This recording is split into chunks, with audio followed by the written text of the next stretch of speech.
물된 동산귀 시간. 이 시간 말씀에는 물된 동산교회 담임 조병선 목사님입니다. 할렐루야, 평안하셨는지요? 오늘은 지난주에 이어서 황충과에 대한 성도의 오류를 방지하기 위한 경고의 말씀을 준비했습니다. 왜냐하면 하나님의 말씀에 세상 말을 더하여 누리기든 유교병의 말씀을 주는 목자가 황충과를 한다면, 또한 지금의 때는 장래 나타날 계시록의 실상에 대해서 제시하여 주어야 하는데 우리 목사님은 어떻게 계시록의 계자도 아직 나오지 않는가 하는 문제에 부딪힐 수 있기 때문입니다. 따라서 이 황충 재앙에 대한 주제를 전하며 반드시 더불어 강조해서 드려야 할 말씀이 바로 오류에 대한 경고의 말씀입니다. 저도 목사가 돼서 계시록을 깨닫기 전에는 수십 년 신앙생활을 했는데 제대로 분명히 알고 있었던 것이 무엇이었던가, 오랜 시간 제대로 알지 못한 채 교회를 다닌 그 시간이 얼마나 안타까웠는지 한때 목사님들을 원망하며 아파한 경험이 있었습니다. 그러나 목자 입장에서 다시 한번 저를 재점검할 때 이제라도 확실히 전하는 목사가 되자, 성경의 모든 말씀을 그대로 무교병의 말씀으로 전하자, 오히려 그런 시간을 통해서 새로운 출발을 맞은 한때가 있기에 오류에 대한 경고의 말씀을 전하려 하는 것입니다. 제가 이 황충에 대한 주제를 시작할 때 이 주제가 목사로서 단위에서 선포하기 가장 싫은 말씀이요, 선포하기 가장 두려운 말씀이라고 속내를 드러낸 적이 있었지요. 그러나 하나님 입장에서는 두려움 없이 빨리 선포하라고 하신 내용도 바로 이 주제라는 사실입니다. 에스겔 2장에 하나님은 에스겔을 인자라 부르시면서 인자야 일어서라, 내가 너를 패역한 백성 나를 배반하는 자에게 보내노라. 그들은 뻔뻔하고 마음이 강팍한 자들이라. 그들이 듣든지 아니 듣든지 그들 가운데 선지자 있은 줄을 알지니라. 너는 비록 가시와 찔레와 함께 처하며 정글 가운데 거할지라도 그들을 두려워 말고 그 말을 두려워 말지어다. 이렇게 말씀하시며 에스겔에게 그들에게 전할 재앙에 대한 내용을 내 입을 벌리고 내가 내게 주는 것을 먹으라 하시는 장면이 제시됩니다. 계시록 10장에서도 이와 똑같이 갖다 먹어라 하시며 먹은 내용을 다시 예언하라는 명령을 내리셨기 때문에 말씀에 순종해서 거북해도 그대로 전해야 하고, 성도 여러분도 거북하시지만 들어 알게 되시면 그대로 전해야 하는 것입니다. 다시 한번 강조하지만 우리는 그동안 이 황충 음력가에 대해서 너무나 생소했습니다. 성경에 눈을 뜨면 다 이야기인데 하나님의 나라는 이 황충과 음력가에 의해 천국은 마치 여자가 가루 서말에 넣어 전부를 부풀게 한 누룩과 같으니 이 역사로 늘 순교자의 피가 흘렀음을 주님께서 제시하여 주셨음에도 우리는 이 주제에 대해 개념 자체가 없었다는 것입니다. 그나마 이 시대 말씀의 인을 받은 하나님의 종들이 나팔수가 되어 하나님 나라 4대 비밀이 있다는 사실을, 그 중에 음료가 비밀이라는 사실을 알게 되고, 그 음료 입에서 나오는 유교병이 바로 우리를 상하게 하고 멸망케 하는 원인이라는 사실을 알았지, 사실 얼마 전까지도 우리는 딱딱한 무교병보다 누룩을 집어넣어 적당히 먹기 좋은 유교병을 오히려 더 선호해왔던 그런 양들이었음을 목회자나 성도나 부인할 수 없을 것입니다. 그렇기 때문에 목회자들 가운데서 이 음료를 분별하는 자체가 우리에게는 고통이요, 도대체 이것이 가능한가 갈등이 일어나지만 하나님은 이 부분을 아주 중요하게 다루시고 이 사실을 성경 전체에 제시하셨습니다.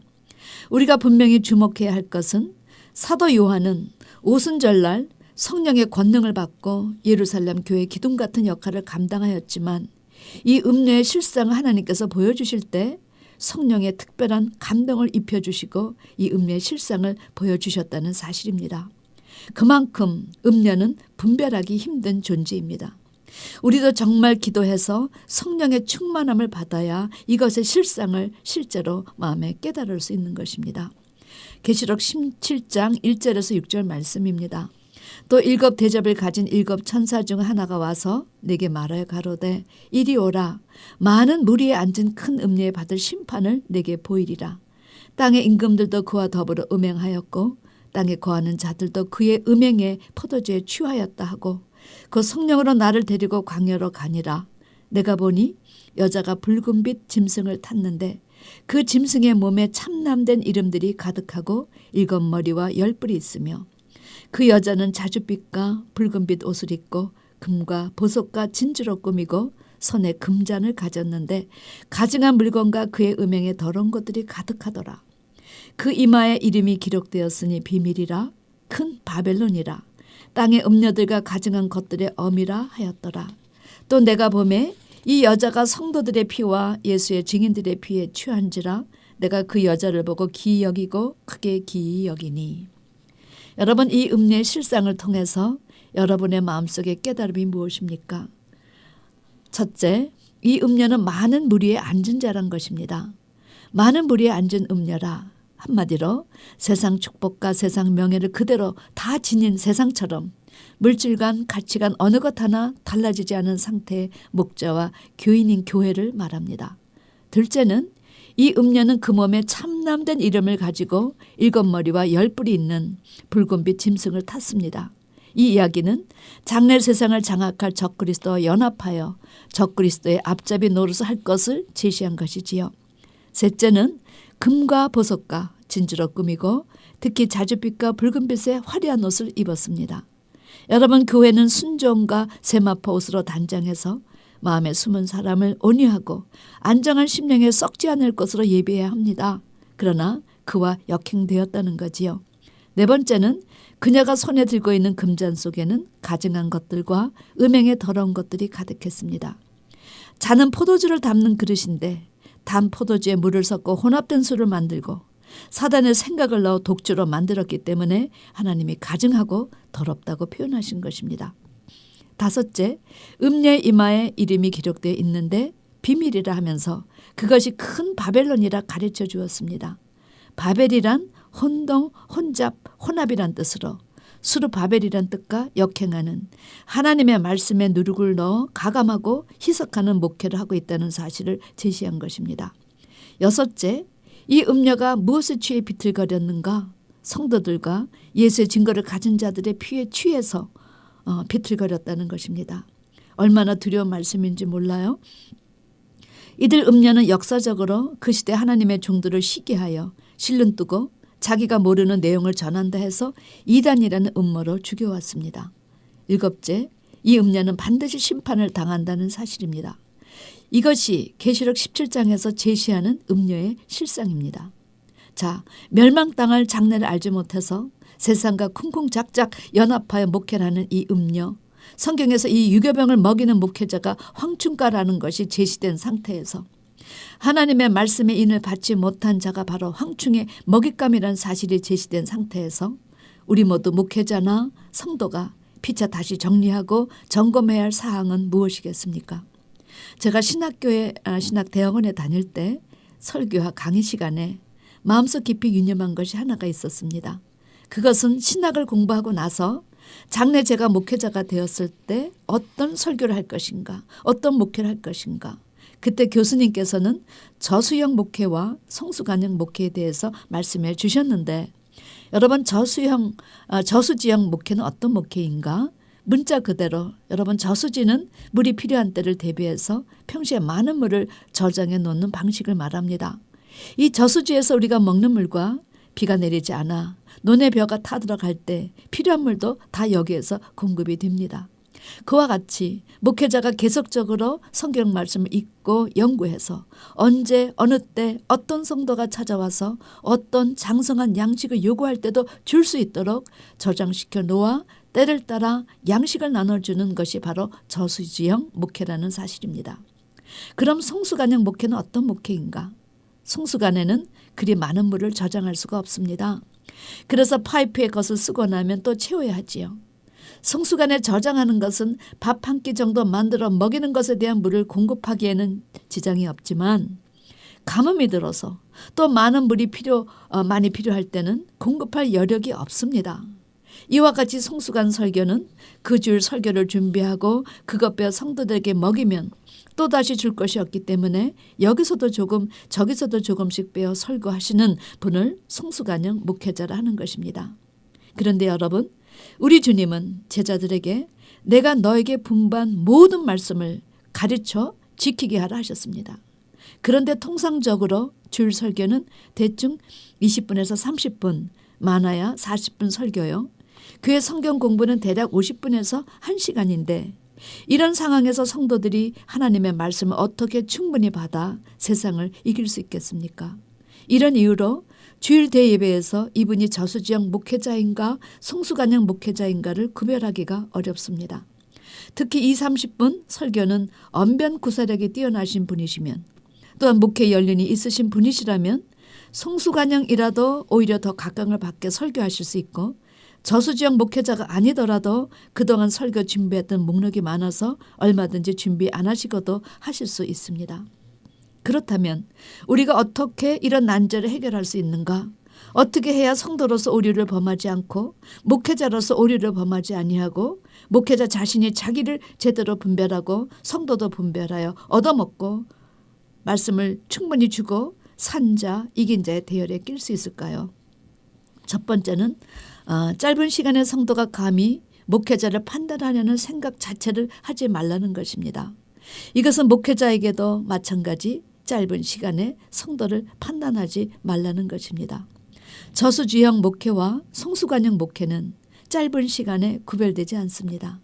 이분이 저수지형인가 성수관형인가는 시간이 지나야 밝혀지지 짧은 시간에는 결코 드러나지 않는다는 사실입니다.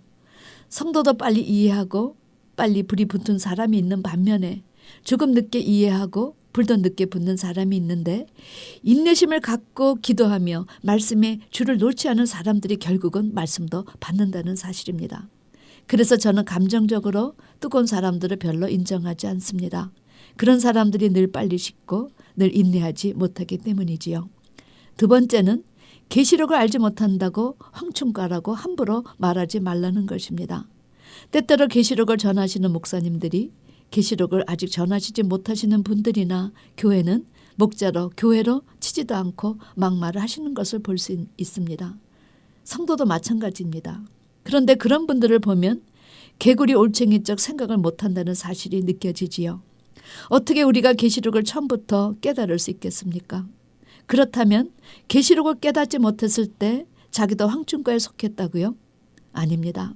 성경은 현재 계시록을 알지 못한다고 그분이 황충가라고는 감히 말하지 않습니다. 성경은 때에 따라서 우리는 양식을 줘야 한다고 말합니다. 그동안은 화평의 복음의 시절이었습니다. 그래서 대다수의 목사님들이 이 화평의 복음의 씨앗들을 뿌리셨습니다. 성도들도 그것에 익숙해진 채 지내왔습니다. 그러나 이제는 화평의 복음의 시대에서 영원한 복음의 시대로 전환하는 시대가 되었으므로 아직 준비가 되지 않으신 분이 계실 수 있습니다. 그러나 그런 분들도 지금 얼마나 계시록 세미나 같은 곳을 찾아다니시며 애쓰시는지요. 재작년 제가 계시록 세미나로 뉴저지에 갔을 때 연세가 80이 넘으신 원로 목사님이 앞에서 경청하셨습니다. 그분이 아직까지도 몰랐다 그 면으로 그분을 본 게 아니라 얼마나 존경이 갔는지 모릅니다. 중요한 핵심은 지금의 때는 씨를 뿌리는 때가 아니라 추수전의 때라. 이제는 영원한 복음의 말씀을 통해서 성도들을 장래 짐승의 시대에 준비시켜 주어야 할 때라는 사실입니다. 그래서 아직 그 차원에 이르지 못했어. 그러나 지금 열심히 저수지역 목회를 하고 있어. 그러면 그런 분은 곧 성경의 결론 부분을 성도에게 보여주실 수 있는 날이 온다는 사실입니다. 그러니까 중요한 것은 아직 계시록을 선포하지 못한다 해도 함부로 목사님을 정죄하지 말라는 것입니다. 누가 함부로 말할 수 있는가? 아직 율법도 화평의 복음도 제대로 알지 못하는 성도가 대부분이니 그것을 먼저 잘 정리시켜야 단단한 음식인 계시록의 말씀도 들을 수 있는 기회가 오기 때문입니다. 그러나 성수관 목회는 철저히 분별하는 것입니다. 이제 성도나 목회자나 다 깨어 기도하지 않고 말씀의 정례에 서지 않으면 피차간에 멸망의 길로 갈 수뿐이 없는 시각이 점점 다가오기 때문입니다. 사랑하는 성도 여러분, 이 황충재앙에 대해 자세히 알고 나면 성도 여러분도 이제 목자를 잘 만나야 한다, 줄을 잘 서야 한다는 긴장감이 올 수가 있습니다. 목사 자체도 마찬가지입니다. 저는 이것 자체가 축복이라고 생각합니다. 왜냐하면 요엘이 주님이 사도 요한이 이제 황충과가 있어서 자기 밭의 소산을 다 먹어치우는 인본주의 목사님이 무더기로 쏟아져 나온다는 사실을 알게 된 것은 그만큼 성경에 눈을 뜨고 알아가고 있다는 증거이기 때문입니다. 할렐루야. 계시 인봉을 떼어 우리로 하여금 장래 될 일을 보고 듣게 해주신 주님을 찬양하는 여러분과 제가 되기를 주님의 이름으로 축원합니다. 아멘. 지금까지 말씀에 물된 동산교회 담임 조병선 목사님이었습니다.